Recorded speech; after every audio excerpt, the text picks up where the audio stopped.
Hola, buenas tardes. ¿Se escucha? Sí, perfectamente.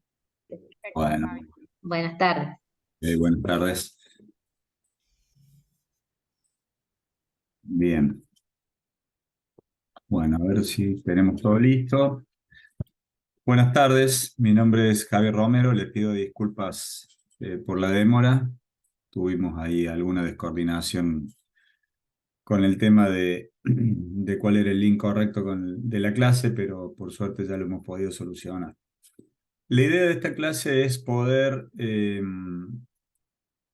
introducirlos a ustedes un poquito en algunos conceptos centrales de negociación que seguramente van a ser de utilidad para que puedan llevar adelante de una manera más efectiva la actividad número 3 que tienen en el programa. Denme un segundo que voy a silenciar esta página porque si no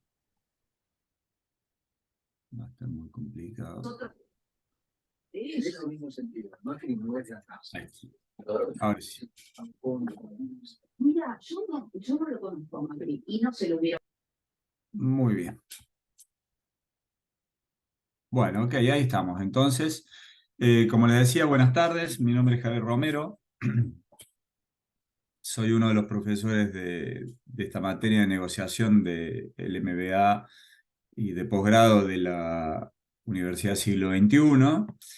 Y bueno, como lo venimos haciendo ya hace varios años, tenemos programada esta clase para todos nuestros alumnos virtuales. Aquí están presentes también Karina Márquez y Sandra Mengo, que son parte del equipo de negociación, que seguramente quieren saludarlos.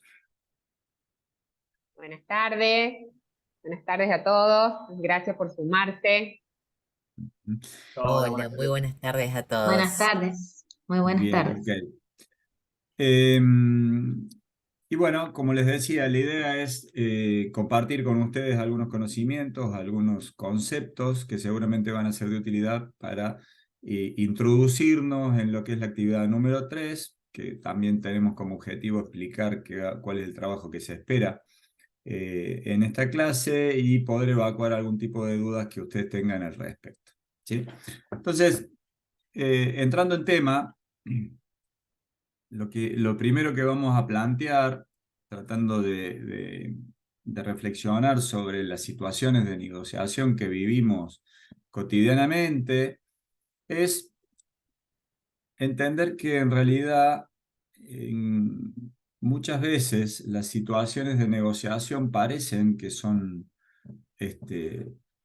similares, pero en realidad en la mayoría de los casos son diferentes. Cada negociación tiene su matiz, cada negociación puede estar condicionada por múltiples factores que hacen que el ambiente de negociación, el proceso de negociación, los tiempos y el clima que vamos a sentir, digamos, seguramente van a ser diferentes. Es probable que en algún tipo de negociación más rutinaria, como puede ser una negociación de ventas o una negociación en un litigio laboral, probablemente haya elementos que se manifiestan de la misma forma de manera más regular, ¿sí? Pero un negociador hábil, un negociador que de alguna manera está atento a lo que sucede en la negociación, debería a priori estar preparado para entender que más allá de que muchos elementos siempre están presentes en la situación de negociación, y ahora lo vamos a ver, generalmente pueden tener distintos matices o pueden mostrarse con diferentes características, haciendo que el proceso de negociación y el ambiente de negociación se vean condicionados, ¿sí? Entonces, hay negociaciones que son más amigables, hay negociaciones que son más tensas, hay negociaciones que son más cortas, hay negociaciones que llevan varias instancias, que llevan mucho tiempo. Hay negociaciones que son más profesionales, hay negociaciones que son más informales. Hay algunas que son muy agresivas, hay algunas en donde el negociador se siente sometido, ¿no? Entonces, en realidad, sería muy ingenuo pensar que todas las situaciones de negociación son iguales. Esa es una primera idea que a mí me gusta instalar apenas empezamos a trabajar para tratar de entender cómo deberíamos posicionarnos frente a una situación de negociación, porque de alguna manera nos amplía un espectro para estar atento a todas las señales que pueden existir y que nos pueden ayudar a conocer mejor a la persona con la cual estamos negociando y a entender mejor sus intereses. Dicho esto, me gustaría sintetizar con ustedes un concepto de negociación que nos permita destacar algunos elementos que para mí son muy importantes para comprender de qué estamos hablando, ¿no? Una negociación es un proceso de influencia que de alguna manera tiene un objetivo o surge frente a una circunstancia, que es intentar dar respuesta a necesidades, a intereses, a deseos o inclusive a objetivos que nos hemos planteado frente a este oponente con el cual vamos a negociar, ¿no es cierto? Esa necesidad, intereses, deseos y objetivos pueden ser propios o pueden ser de un tercero. Nosotros en negociaciones laborales, la mayor parte de las veces negociamos en nombre de un tercero, que es la empresa que estamos representando, ¿no? Y sin dudas, estamos defendiendo los intereses de esa marca o de esa empresa a la cual estamos representando, ¿no? Pero también en esa negociación van a estar presentes nuestros propios objetivos personales. Y acá hay una cuestión en donde después vamos a volver sobre este tema, cómo manejar la situación en donde hay objetivos de la empresa que tenemos que defender y hay objetivos personales que también deben ser atendidos, ¿no? Lo cierto es que para dar respuesta a esas necesidades, intereses o deseos, tenemos que generar interacciones, tenemos que realizar tratos. Y en ese camino de negociación, lo que buscamos en definitiva es llegar a un acuerdo. Y esto no es poca cosa porque en muchos casos, en las negociaciones, sobre todo donde enfrentamos situaciones que son o que se manifiestan con una actitud muy agresiva, uno realmente se pregunta si en algún momento las partes pensaron que pretendían llegar a un acuerdo o no. Y esto es un principio básico. Uno se sienta a una mesa de negociación cuando tiene voluntad de negociar. Y si tiene voluntad de negociar, significa que busca llegar a un acuerdo. Si el acuerdo no está en nuestros objetivos, es como que no habría voluntad de negociar. Entonces, ¿para qué nos reunimos? Solamente para gritarnos, solamente para ofendernos, solamente para agredirnos, no tiene mucho sentido, perdimos el tiempo, ¿no? Entonces, en este proceso de influencia, lógicamente, la idea de fondo es que vamos a lograr persuadir a ese negociador que tenemos al frente en tanto y en cuanto nuestros argumentos sean más consistentes y sean más sólidos, ¿no? Y también es cierto que una de las grandes habilidades para llegar a buen puerto en las negociaciones es nuestra capacidad de comunicación. Entonces, ustedes habrán visto que el material que hemos presentado en esta materia tiene como un primer bloque introductorio, tiene un segundo bloque que está quizás más enfocado a tratar de entender la lógica del reconocimiento de los intereses que están manifiestos en la negociación. Tiene un tercer bloque que está enfocado a entender cómo podemos mejorar nuestras habilidades de comunicación y tiene un cuarto bloque que de alguna manera nos presenta un modelo para entender cómo determinar los comportamientos que pueden tener los negociadores que tenemos al frente. Y a partir de ahí, poder identificar cuál es la mejor estrategia para llegar a ese acuerdo que puede ser satisfactorio para ambas partes. ¿Sí? Entonces, a partir de ahora, toda negociación es un proceso de influencia. Cada una de las partes pretende influir en la otra para persuadirla de que lo que tiene para ofrecer en realidad sirve para dar respuesta a sus necesidades.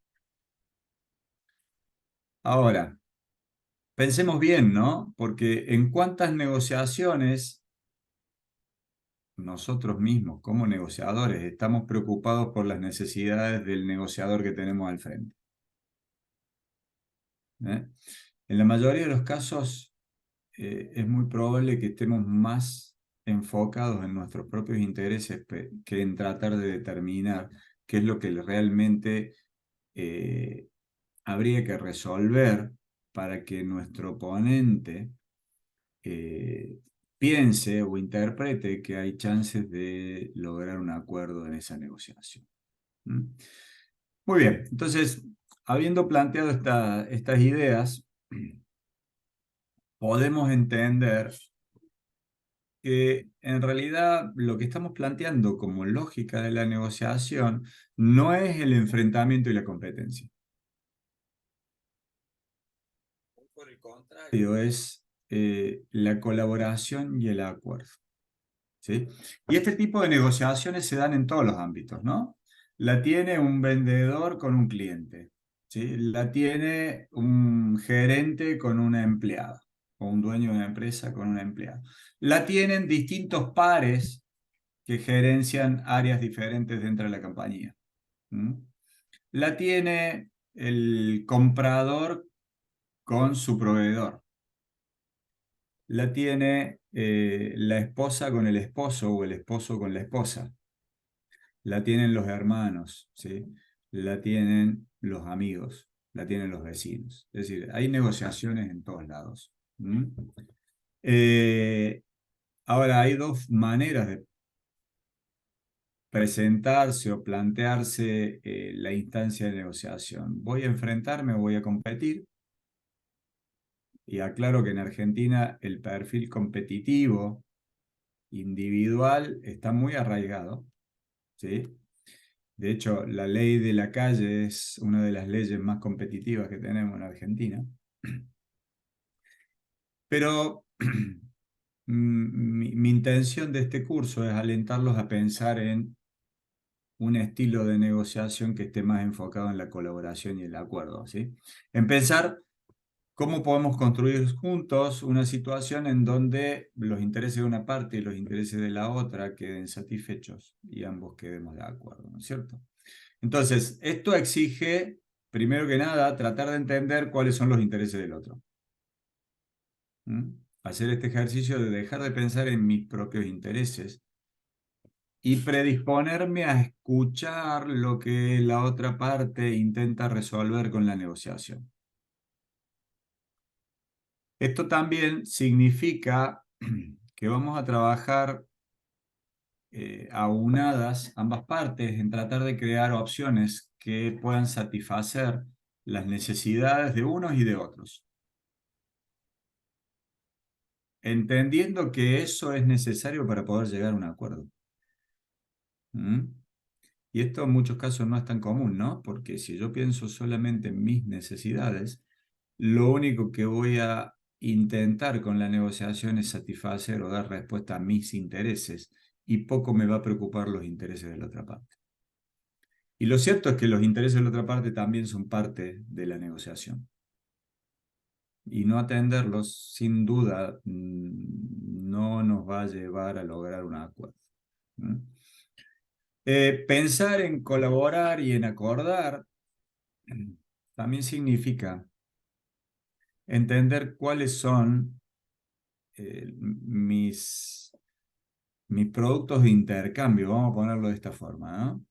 Es decir, cuáles son los recursos que yo tengo para ofrecer que pueden ayudar a dar respuesta a las necesidades del oponente.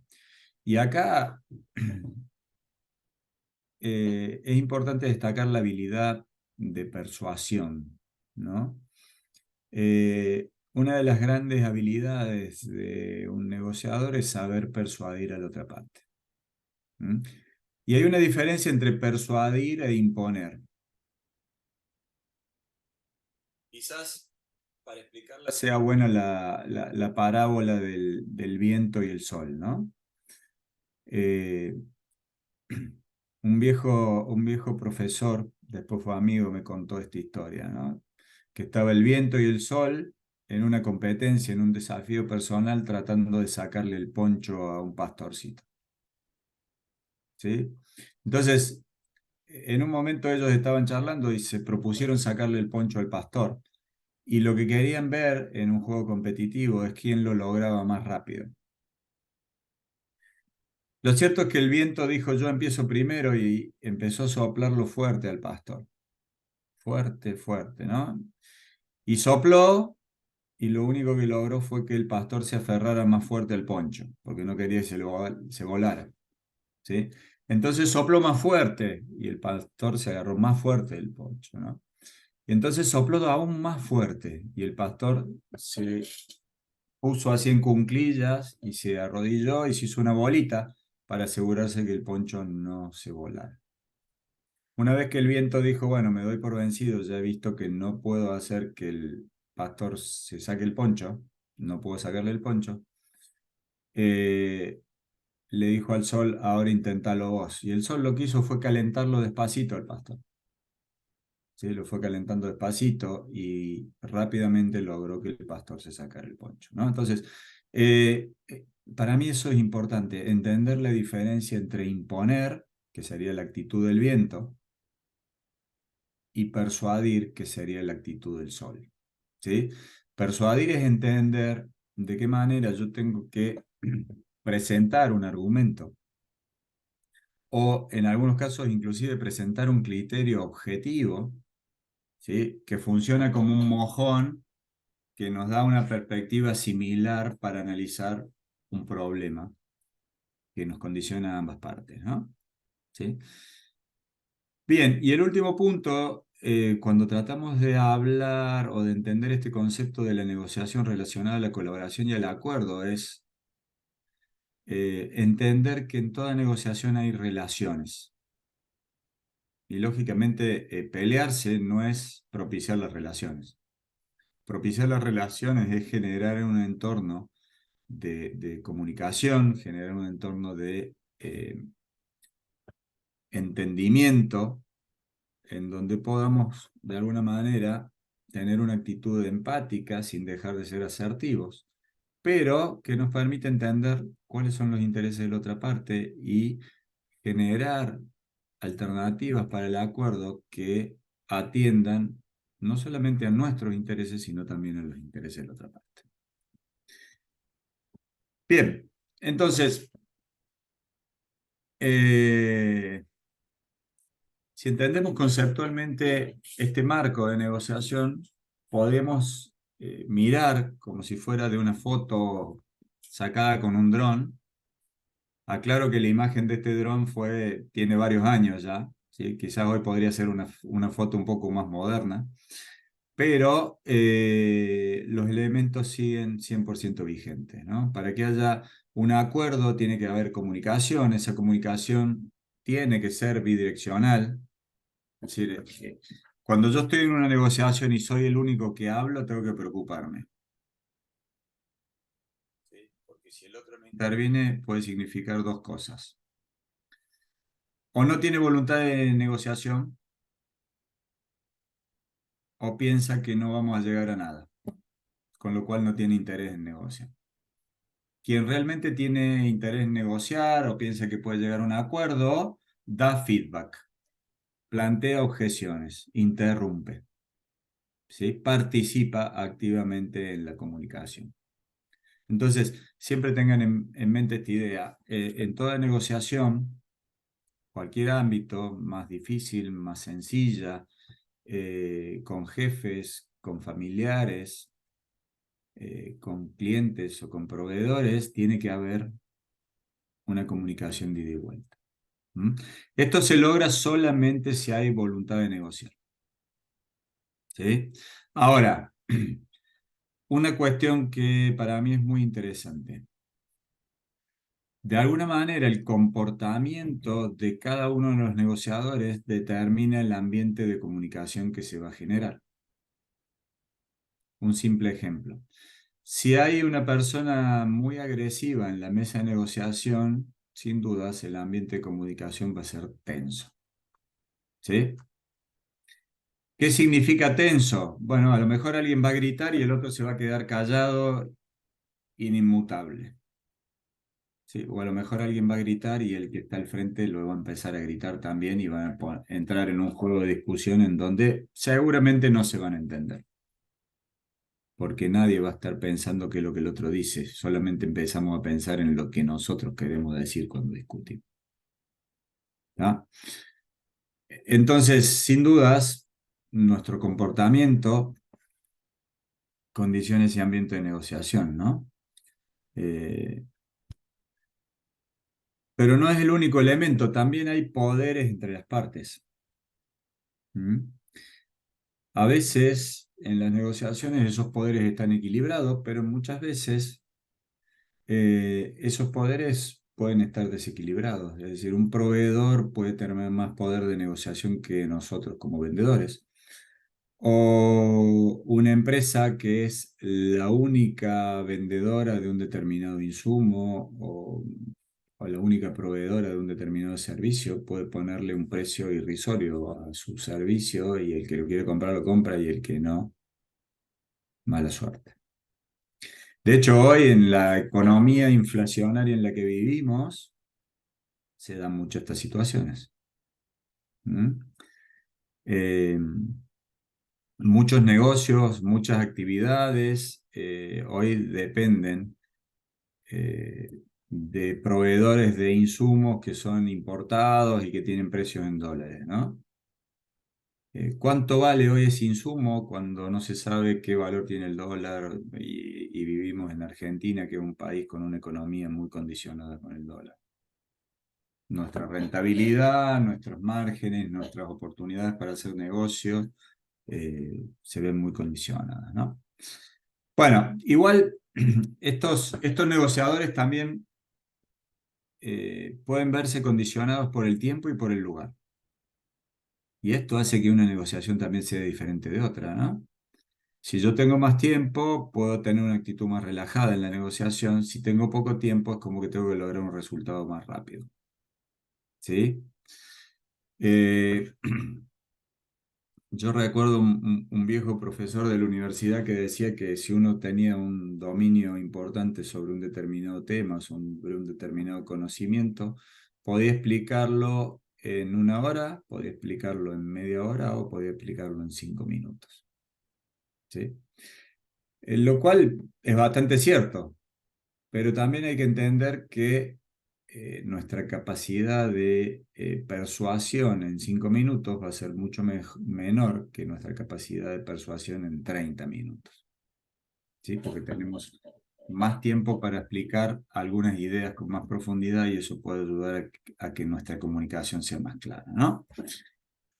Y respecto al lugar, siempre está esta dicotomía o esta forma de entender qué es mejor, negociar de local o negociar de visitante. Y en realidad es cierto que mucha gente prefiere negociar de local. Esto te da seguridad, esto significa que vos estás en tu territorio, ¿eh? Tenés tu mesa, tenés tu computadora, tenés tu ambiente que sabes que es un entorno conocido, ¿no? Eh, Negociar de visitante significa ir a un lugar que no conozco, que puede ser cómodo, que puede no ser tan iluminado.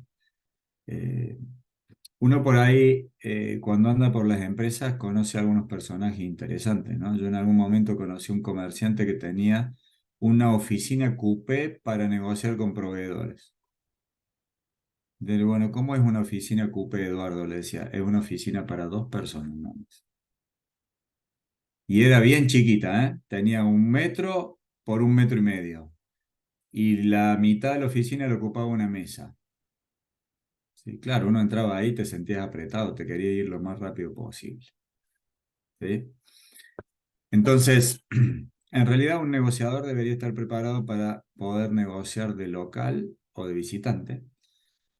¿Cuál es el principal problema? Es que yo tenga toda la información que me hace falta para estar tranquilo en esa negociación. ¿Sí?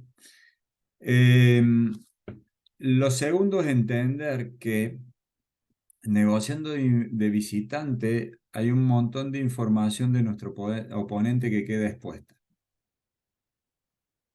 ¿Sí? Si uno está atento, puede ver cómo se presenta la empresa, puede ver si tiene una recepción, digamos, si hay una oficina, podría ver qué foto hay en el portarretrato que está en la oficina. Yo siempre digo, no es lo mismo que esté en la foto de la pareja, o que esté la foto de los hijos, o que esté la foto de él haciendo el deporte que le gusta, o que esté la foto de la madre. Cada una de esas fotos de alguna manera me da información que puede ser útil para entender qué tipo de comportamiento puede tener esa persona, ¿no? Podemos ver si tiene colgados los cuadritos de todos los títulos que tuvo, ¿sí? Entonces podemos ver si tiene una biblioteca, qué libros están en la biblioteca que puede haber leído, ¿sí? Podemos ver si el escritorio está organizado o no, etcétera. Podemos ver, inclusive a mí me tocó en alguna situación entrar y ver la cantidad de monitores que tenía con cámaras en toda la empresa para controlar lo que pasaba en cada rincón de la empresa. Entonces hay mucha información que está disponible y que si uno está atento puede ser interesante para entender mejor con quién estamos negociando, ¿no? En algunos casos, sin dudas, negociar de visitante es inevitable y hay que aprender a relevar todo este tipo de información que puede ser eh, de alguna manera útil para lograr ese acuerdo, ¿no? ¿Qué otras cosas deberíamos considerar dentro de esta radiografía de la negociación? Bueno, sin duda, desde el punto de vista de la empresa, cada uno de estos negociadores va a estar condicionado por objetivos y políticas. Cada parte seguro tiene objetivos que cumplir y políticas que de alguna manera determinan cuál va a ser o cuál puede llegar a ser el ámbito de actuación en donde va a poder tomar decisiones. ¿Sí? Eh, no sé, a lo mejor en el 1-1 uno podía vender financiado a 180 días y no pasaba nada, ¿no? Hoy habría que preguntar quién puede vender a 180 días manteniendo el mismo precio. ¿Sí? Esas son políticas, ¿no? Otro elemento interesante que de alguna manera puede proveer la empresa es información previa disponible, ¿sí? Es decir, ¿qué se sabe del cliente, qué se sabe de la persona con la que tenemos que negociar antes que vayamos a negociar? ¿Mm? Y esto forma parte de la preparación en la negociación.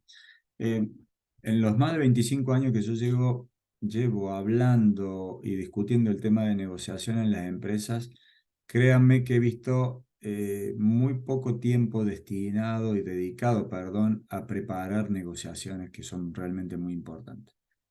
En Argentina somos bastante más de improvisar, ¿sí? Vamos y vamos viendo, ¿sí? Y vamos reaccionando de acuerdo a lo que vaya sucediendo, ¿sí? Lo cierto es que si queremos ser negociadores profesionales, estaría bueno que empecemos a invertir un poquito de tiempo en prepararnos, ¿no? Parte de esa preparación es tratar de conocer lo más que podamos conocer de nuestro oponente antes de vivir esa situación de negociación. Otra cosa interesante desde el punto de vista de la empresa es entender que existen relaciones recíprocas. ¿Mm? Y que en realidad esas relaciones recíprocas generan historias. ¿Mm? Cuando yo en una empresa hace 20 años que le vendo al mismo cliente, seguramente que en esos 20 años han sucedido distintos eventos y hechos que han marcado cómo a partir de ese hecho, de ese evento, la relación cambió, mutó, se hizo más estrecha o se hizo más distante. ¿Mm? Entonces, si uno va a empezar a negociar por una empresa con un cliente que hace muchos años que negocia con la empresa, sería bueno que trate de recopilar toda la información previa que pueda estar disponible en la empresa respecto a lo que ha sucedido en las negociaciones pasadas. ¿Mm? Ya cuando hablamos del negociador, es importante entender que cada negociador tiene distintas capacidades de decisión, ¿sí? Y esto no pasa cotidianamente. En general, nosotros podemos avanzar en una negociación todo lo que nuestro oponente pueda decidir. Y seguramente no vamos a poder avanzar en cuestiones en las que nuestro oponente no pueda decidir. ¿Sí? Eh, Entonces, saber entender qué capacidad de decisión tiene la persona que tenemos al frente nos ayuda a entender si estamos invirtiendo tiempo en tratar de llegar a un acuerdo con quien puede ayudarnos a llegar al acuerdo, o si estamos perdiendo el tiempo porque la persona que está al frente en realidad no tiene capacidad de decisión para ayudarnos a resolver nuestro problema. Lo curioso es que mucha gente invierte tiempo discutiendo con personas que no tienen la posibilidad de resolverle sus problemas. Justamente porque no están pensando en esto. Bien, ¿qué otros condicionantes de los negociadores deberíamos tener en cuenta? La personalidad. Y acá la pregunta sería, ¿todos nosotros tenemos la misma personalidad? Sin lugar a dudas que no. ¿Eh? Hay muchas cuestiones que pueden condicionar cómo somos. ¿Sí? Los astrólogos dirían que el día del año del calendario que usted nació, ¿sí? Ya sea si el horóscopo chino, el calendario maya, lo que sea, la luna, si estaba creciente, menguante, llena, lo que sea, ¿sí? Cómo estaba nuestra madre anímicamente en el momento que tuvo el parto, cómo nos criaron, ¿Mm? ¿Qué es lo que nos ha tocado vivir como experiencias personales desde que nacimos hasta ahora? ¿Sí?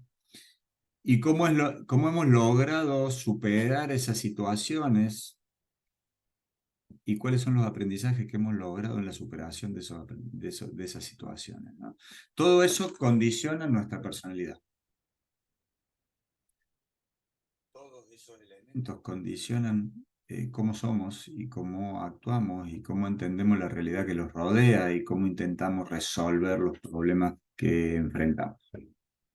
Entonces, sin duda que entender o tratar de entender qué modelo de comportamiento tiene el oponente puede ayudarnos a lograr mejores resultados, ¿no? Asociado a la personalidad están nuestras motivaciones. Y hay realmente eh, muchos tipos de motivaciones distintas, ¿sí? A alguien le puede motivar la moda, a otro los autos, a otro el deporte, a otro el espectáculo, a otro la gastronomía, a otro los vinos, etc. Cada uno tiene sus motivaciones. Lo cierto es que en algunas circunstancias entender las motivaciones del oponente nos ayuda a desarrollar la relación. ¿Mm? Y esto puede ser un gran disparador para encontrar un espacio en donde la comunicación sea más asertiva y tengamos más chance de llegar a un acuerdo, ¿sí?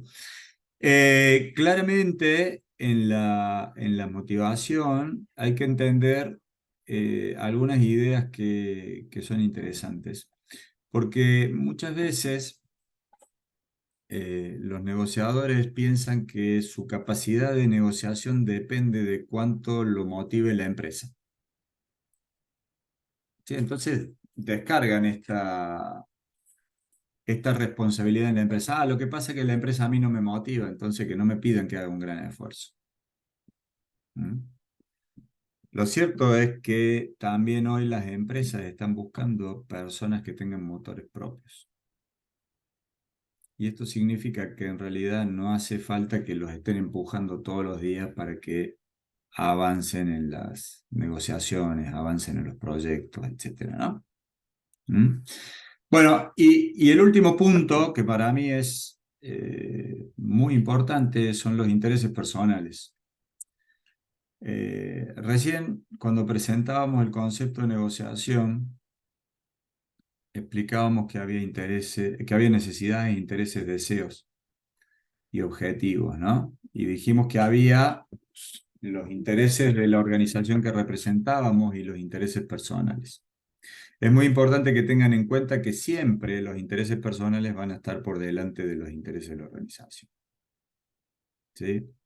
Yo puedo tener muy puesta la camiseta de la empresa, pero sin lugar a dudas siempre abajo de la camiseta de la empresa va a estar la camiseta mía propia. ¿Sí? Entonces, en tanto y en cuanto los objetivos de la empresa estén alineados a mis propios objetivos personales, va a ir todo bien, ¿no? Pero en el momento en donde los objetivos de la marca o de la empresa que represento se salgan un poquito del alineamiento con mis objetivos personales, lo que va a priorizar son los intereses personales. Entender esto es una ventaja interesante en la negociación porque después cuando veamos el tema de los perfiles vamos a entender que gran parte de descubrir eh, cómo es el comportamiento de nuestro oponente tiene que ver con entender cuáles son las necesidades personales que ese oponente tiene. ¿Mm? Pero bueno, eso lo vamos a ver más adelante. Bueno, entonces es interesante que todo esto que hablamos que condiciona al negociador, que en algunas partes tiene que ver con sus propios condicionantes internos y en otra parte tiene que ver con los condicionantes externos que vienen de la empresa, lo tienen ambos negociadores. ¿Mm? Es decir, así como este azul lo tiene de este lado, el rojo también lo tiene. ¿Sí?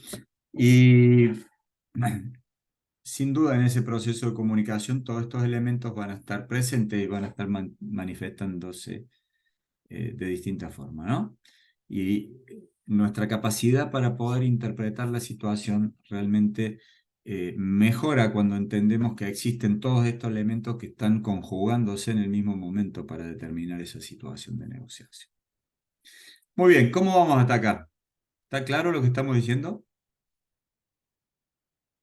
¿Hay alguna pregunta, alguna duda?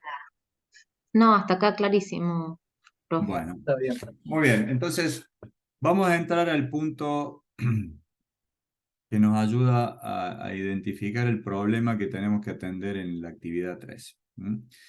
Y el problema son los intereses. En toda negociación hay intereses en juego. Y Uri plantea muy claro en múltiples artículos que ha escrito para Harvard, desde que instaló el concepto de negociación, que la negociación siempre se trata de intereses.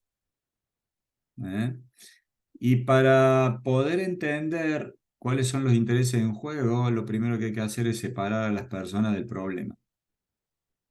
¿Sí? Inclusive en algún momento él habla y dice, duro con el problema, suave con la persona. Entonces, ¿cuáles son los intereses que están en juego en la negociación? Bueno, hay 4 tipos de intereses. Los intereses de mi propia empresa, mis propios intereses como negociador, personales, los intereses propios de mi oponente y los intereses de la empresa que representa a mi oponente. Y también explica claramente que la única forma de entender cuáles son los intereses del oponente es preguntar. Por eso dice, pregunte, pregunte, pregunte, pregunte, pregunte, pregunte, pregunte. Y sigue preguntando. ¿Sí? Sin duda entender los intereses en una negociación es algo que nos da perspectiva y nos permite entender cuáles de los elementos que nosotros tenemos para ofrecer en esa negociación puede ser más conducente para que lleguemos al acuerdo. ¿Mm? Ahora, debo ser franco con ustedes en algo. En la mayoría de los cursos que trabajamos esto, siempre tenemos que hacer un ejercicio de indagación para que la gente se dé cuenta que en realidad tiene muy poca costumbre de preguntar. ¿Sí? Nosotros somos más negociadores de ofrecer. Y vamos como los caballos carreros, así con las orejeras puestas. Yo sé que la imagen es antigua, pero es bastante representativa, ¿no? Vamos con las orejeras puestas, solamente con la mirada fija en nuestro objetivo, ¿sí? Y eso nos acota bastante nuestra perspectiva porque no nos permite preguntar y tratar de entender cuáles son los intereses del oponente, ¿no? Entonces, siempre preguntar para poder entender cuáles son todos los intereses en juego. En una negociación hay seguramente intereses en disputa. O sea, hay intereses que solamente los tiene A y hay intereses que solamente los tiene B. Pero, sin lugar a dudas, hay altas probabilidades que a priori, antes de haber negociado nada, haya intereses que tiene B, intereses que tiene A, en los cuales ya están de acuerdo. Ahora, le llamaría la atención, pero en muchas situaciones se invierte en las negociaciones un montón de tiempo en tratar de resolver intereses sobre los cuales ya estamos de acuerdo. O discutiendo intereses sobre puntos en los cuales ya estamos de acuerdo. ¿Tá? Entonces, la lógica de preguntar es justamente darnos cuenta en cuáles aspectos ya estamos de acuerdo y sacar esto del problema y poder enfocar la atención en atender los intereses que están en disputa. ¿Mm? Entonces, este dibujito es como muy gráfico para ayudarnos a entender dónde tenemos que tener nuestra energía, sobre todo en un momento inicial en la negociación. ¿Sí? Nuestra energía tiene que estar puesta en tratar de determinar cuáles son los intereses del juego y cuáles de esos son comunes, es decir, en los cuales ya estamos de acuerdo y cuáles son los que estamos en disputa. Y si realmente esos intereses en disputa están planteados sobre un mismo punto o realmente están posicionados en aspectos diametralmente diferentes. Entonces, acá surge un concepto que es interesante, que es el concepto de la legitimidad de un interés. Muchos negociadores creen que explicarle a un oponente cuáles son sus intereses los hace débiles en la negociación. ¿Mm? Pero lo cierto es que un negociador que tiene seguridad en lo que necesita lograr en una negociación puede ahorrar mucho tiempo si se da la oportunidad y si se brinda la posibilidad de contar cuáles son sus intereses abiertamente y poner sobre la mesa cuáles son los temas que él necesita resolver para poder llegar a un acuerdo. ¿Tá? Entonces, en este juego de intereses, a veces empezar por uno, diciendo cuáles son las cosas que nos interesan resolver en una negociación, allá en el camino y a lo mejor nos ayuda a que el oponente también se suelte, se libere un poco y pueda comentar abiertamente cuáles son sus intereses. Si esto no sucede, en muchas negociaciones también lo que pasa es que negociamos en función a posiciones, ¿sí? Las posiciones son algo así parecido a los caprichos, ¿sí? Y entonces Uri tiene esta fórmula que dice, la pregunta mágica es el por qué. ¿Por qué quiere esto? Si la respuesta es porque sí, claramente es un capricho, claramente es una posición. Si la respuesta a esa pregunta ¿por qué? Es realmente una justificación que tiene un sentido, que tiene un punto de vista, que está basada en alguna realidad, que está posicionada en un criterio objetivo, bueno, todos esos elementos legitiman ese interés. ¿Qué es lo que pasa? Cuando hay un interés legítimo, no hay duda que si queremos llegar a un acuerdo hay que atender a ese interés. Cuando es una posición, en realidad, deberíamos de alguna manera trabajar para tratar de entender cuáles son los intereses ocultos atrás de las posiciones, ¿sí? Entonces, esta regla de los por qué es como muy útil, ¿no? Para decir, bueno, ¿y por qué le interesa a usted tal cosa? Bueno, y que te la tiene que justificar, ¿no? Si la justificación es consistente, entonces nosotros ahí sabremos que ese interés es legítimo, ¿eh? Como señales que podríamos tener o podrían ayudarnos a darnos cuenta si hay un interés legítimo o una posición, deberíamos pensar lo siguiente, ¿no? En toda negociación, quien trae una única solución, trae una posición. Entonces, cuando alguien les dice, miren, para mí la única forma que resolvamos esto es que ustedes hagan esto. En realidad eso no es correcto. ¿Mm? Para cualquier problema, seguramente hay múltiples soluciones posibles. Entonces, si yo estoy pensando que la solución es una sola, es porque en realidad mi esquema de negociación va a estar basado en una posición. Quiero que se resuelva de esa manera. ¿Tá? Ahora, solamente entendiendo por qué quiero que el problema se resuelva de esa manera, es que vamos a poder entender si existe o hay posibilidad de desarticular esa posición, ¿sí? Eh, Quien trae alternativas claramente está analizando cuáles son los intereses en juego en la negociación. ¿Sí? Entonces, cuando yo balanceo qué intereses tiene A y qué intereses tiene B y cuáles están en disputa, es más fácil pensar en alternativas que puedan atender a algunos intereses de A y que puedan atender a algunos intereses de B, pero que son convenientes para ambos. Porque en definitiva una solución que deja conforme a ambas partes y que es genuina es una solución que da respuesta a esos intereses, ¿sí? Para poder entendernos, dijimos que nuestra capacidad de comunicación es clave. Ahora, ¿a dónde está el foco o dónde deberíamos poner atención nosotros para tener mejor capacidad de comunicación? ¿En saber hablar o en saber escuchar? Sin dudas tenemos que darnos cuenta que tenemos dos oídos, o dos orejas en realidad, y una boca, ¿sí? Entonces, esto podría ser una señal, ¿no? A lo mejor tenemos que escuchar más de lo que hablamos. Yo acá les propongo una fórmula caprichosa, digamos, pero que funciona bastante bien para, como receta, digamos así, para hacer el ejercicio de empezar a escuchar más, ¿sí?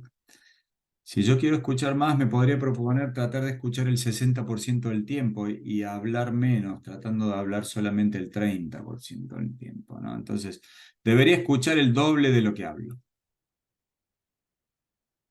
Estaría bueno hacer un ejercicio, un test acá para ver quiénes escuchan realmente el doble de lo que hablan, ¿eh?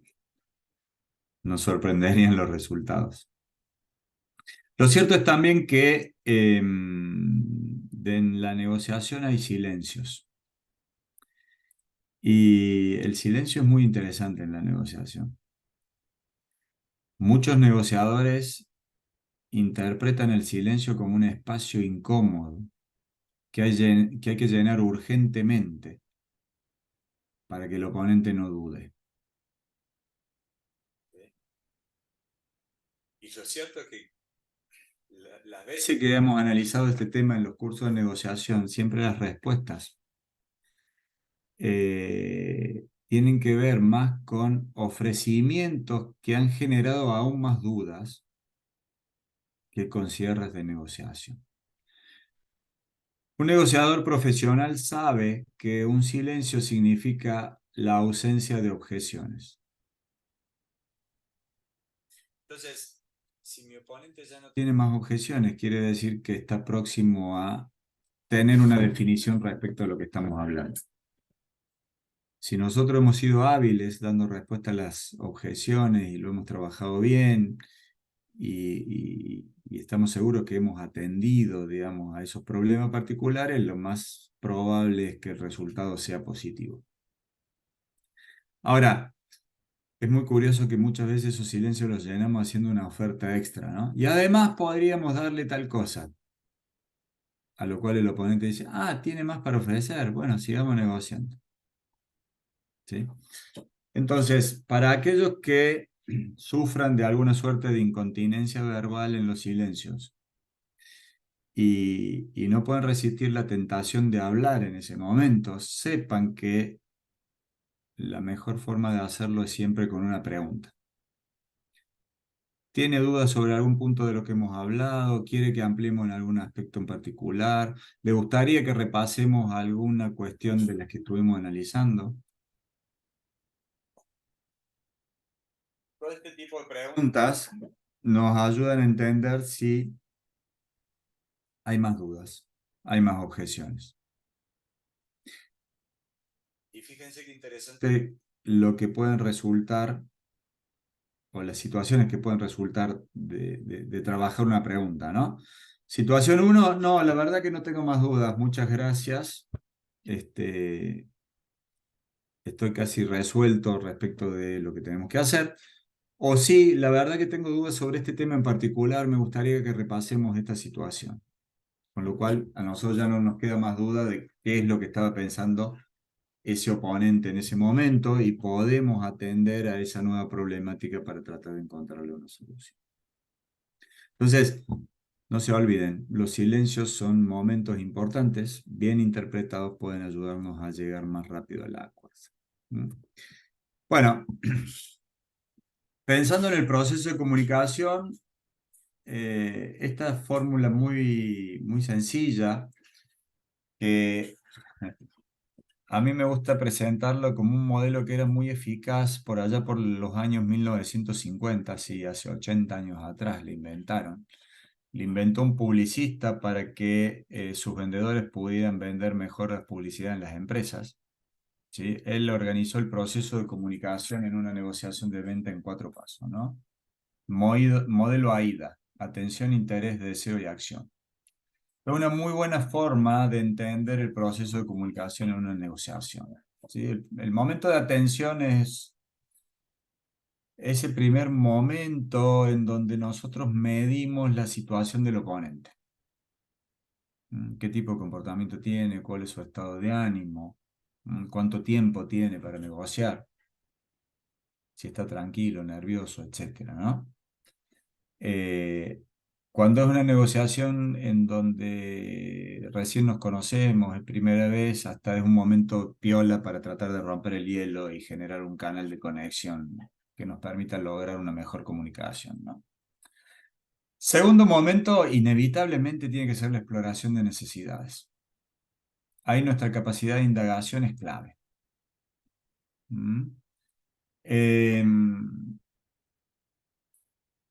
muy interesante hacer el ejercicio de cuántas preguntas somos capaces de formularle a un oponente antes de hacer una oferta. Con muchos equipos de vendedores yo lo he trabajado, es decir, no pueden hacer una oferta antes de haberle hecho 15 preguntas al oponente. 15 preguntas, que dice un montón. Pocos superan la barrera de las 5 preguntas. ¿Ya? Somos como muy ansiosos. Queremos ir rápido al cierre y lo que no nos damos cuenta es que como no hacemos un buen proceso de indagación, perdemos mucho tiempo. Porque hacemos un montón de ofrecimientos que no atienden las verdaderas necesidades del oponente porque nunca le preguntamos qué le hace falta. Entonces, el juego es entender bien las necesidades y los intereses y recién ahí empezar a combinar lo que tengo para ofrecer con esas necesidades para demostrarle y persuadirlo al oponente de que en realidad puedo atender a sus intereses. ¿Mm? Y el último punto tiene que ver con el movimiento hacia el cierre. A algunos negociadores les cuesta tratar de cerrar el acuerdo. ¿Por qué? Porque piensan que en realidad no quieren mostrarse como muy interesados, ¿sí? No quieren mostrarse ansiosos,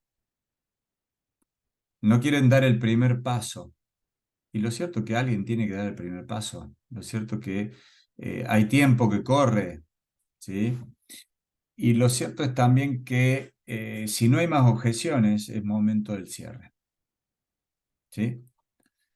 Entonces no hay que tenerle miedo a esto, ¿eh? En una negociación comercial siempre quien está en ventas intenta no mostrarse demasiado interesado, y hay una suerte de tensión, ¿no? Porque del otro lado, quien tiene que comprar tiene una suerte de autocontrol, porque decir que sí significa que va a tener que sacar plata del bolsillo. ¿Mm?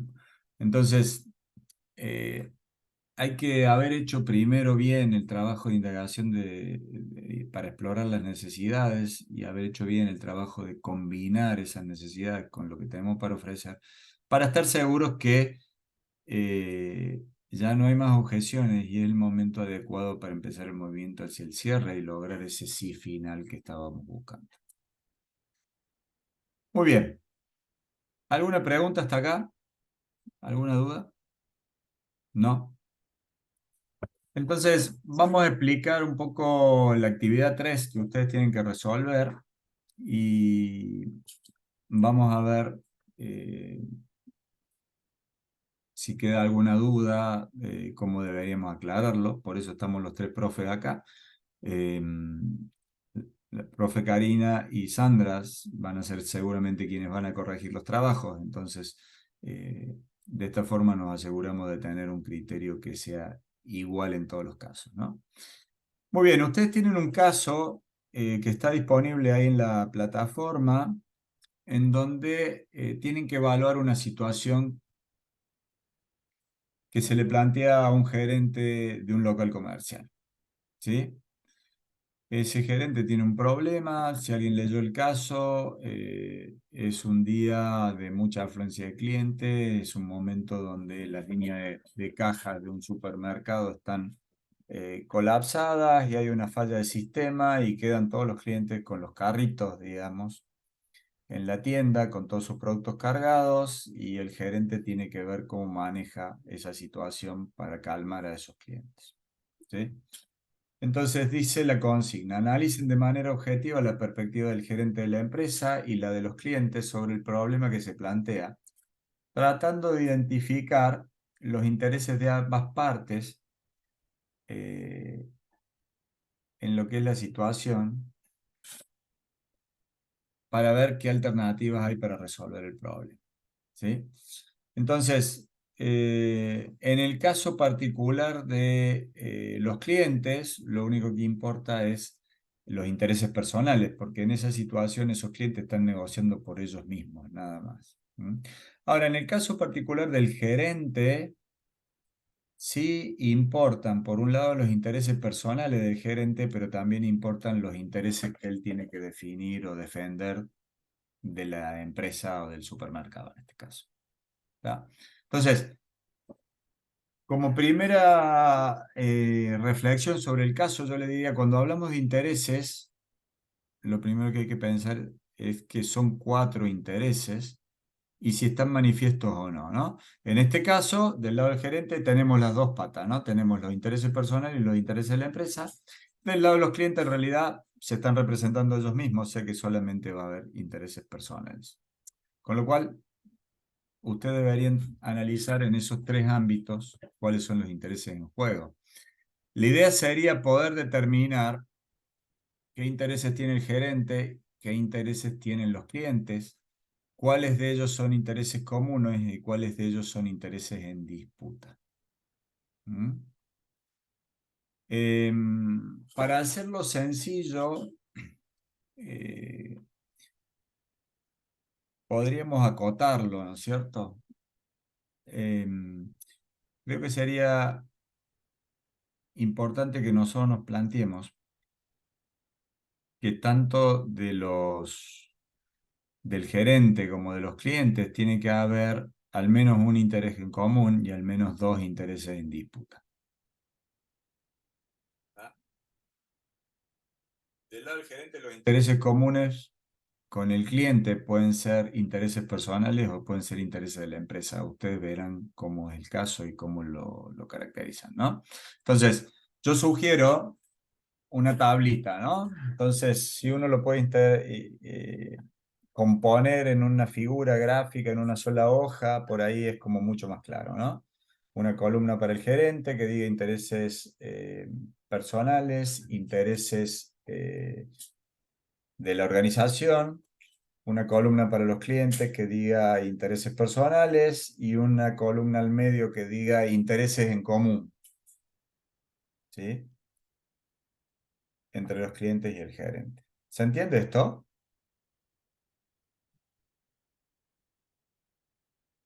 Pregunta, no sé si es de ahora. Ah, no, una aclaración de Santiago.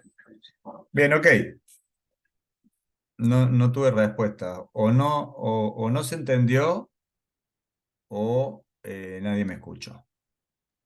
No, sí, sí escuchamos, profe, y quedó claro. ¿Quedó claro? Bueno. Sí, sí, Eh, claro. esto sirve para que ustedes se den cuenta cómo funciona esto de pedir feedback, ¿no? Sí. ¿Va? Esto que hablábamos recién, pedir feedback. Si no contesta nadie, es una señal de que algo está pasando. Hay que preguntarse qué es lo que pasa. Bueno, ok. Entonces, ¿qué aclaración me gustaría hacerles? Porque esto también nos da perspectiva para entender el problema. Del lado de los clientes, lo más probable es que no todos los clientes se comporten de la misma manera. Entonces, yo les propongo analizar dos clientes diferentes que claramente van a tener distintos intereses. ¿Mm?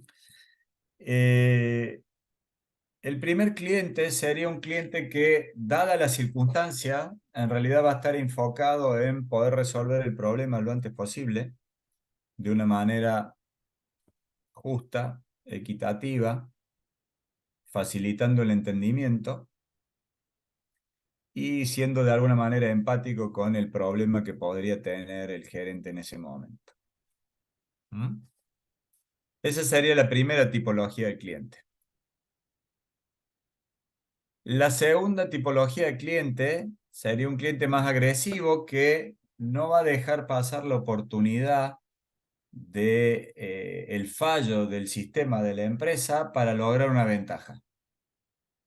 Entonces le va a cargar todas las tintas al gerente y va a intentar que el gerente tome la decisión de hacerle un gran descuento o de darle el changuito gratis o lo que sea. ¿Está claro? Sin duda va a tener una actitud bastante más agresiva en la negociación. Ahora, me parece que es interesante que ustedes puedan reflexionar respecto de cuáles son los intereses en juego para un tipo de cliente y para otro tipo de cliente. Porque eso puede hacer que la circunstancia de negociación sea diferente y sin duda va a ser un escenario que va a enfrentar este gerente en ese supermercado. ¿Ah? Entonces, intereses del gerente, intereses del cliente A, intereses en disputa e intereses comunes, intereses del gerente, intereses del cliente B, intereses en disputa y intereses comunes, ¿no? Dos cuadritos resuelven este tema.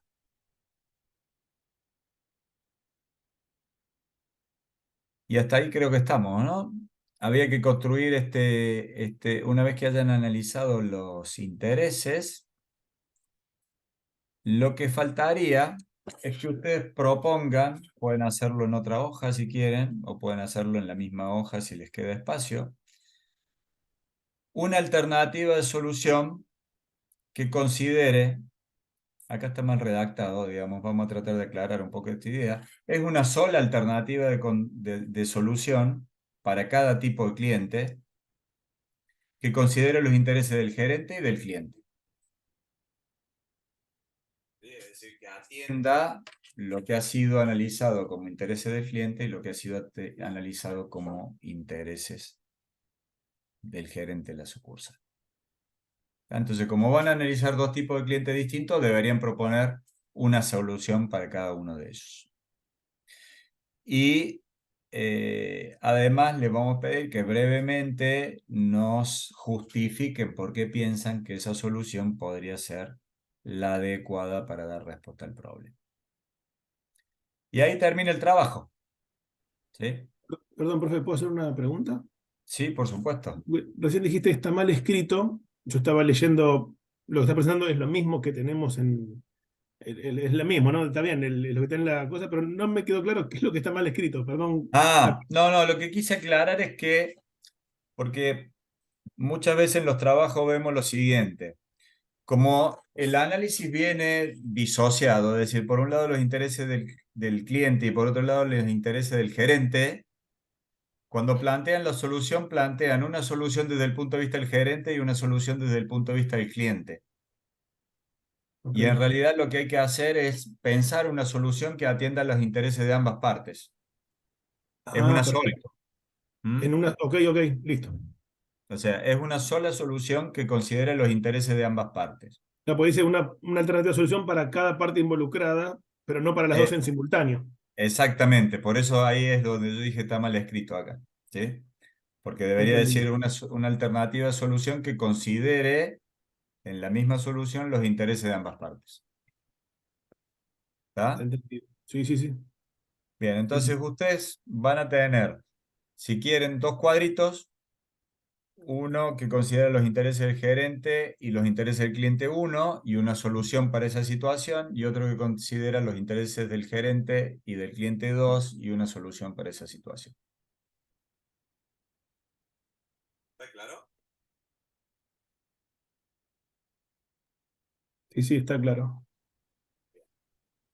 Bueno, muy bien, creo que si Un- esto Una está consulta, claro, Javier. ¿Cuántos bueno, intereses? ¿Un interés por cada grupo? ¿Un interés de gerente? ¿Un interés de cliente? ¿Y uno compartido o más de uno? bien, Por lo- vamos a Son aclarar ese tres. punto, Cristian. Deberíamos tener, suponete, primer cuadro, ¿sí? Primer cuadro. Eh, Desde el punto de vista del gerente deberíamos tener una columna que diga intereses propios del gerente que están en disputa, si vos querés. Y ahí debería haber al menos dos. Del lado del cliente debería decir intereses del cliente que están en disputa, al menos dos. ¿Sí?